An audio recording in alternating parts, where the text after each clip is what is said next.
Welcome! In this video, I will show you how to use the no match template to help your bot answer any kind of message from your customers. As you know, WhatsApp bots are built with items that are triggered with specific keywords. But sometimes, a user may ask a question using words you have not considered. That's when the no match template will come into play, providing an answer whenever a keyword is not recognized. Let's see how to set it up. Open your account and go to the WhatsApp module in the left sidebar. Click on Chatbot. Look for the account where you wish to configure the bot and tap on Add New Item. Select Enable as status. Indicate if the bot is set for individual chats, groups, or both.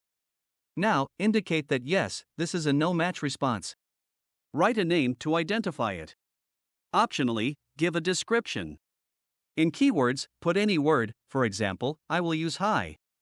As the no-match template is on, this will make no difference. Ignore the next bot action field and scroll down directly to the caption box. There, write the message that must be provided as no-match answer. For example, you can indicate the user to contact your support team or wait for a human agent.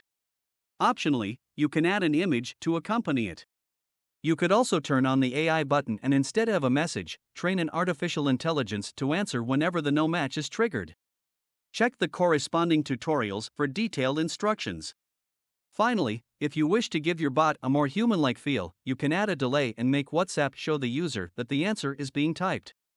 For this, select Typing in Presence Delay and indicate how many seconds should it wait before responding.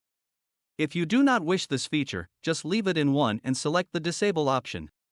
When you are done, click on Submit. For better results, we recommend that you only have one item set up as no match per account.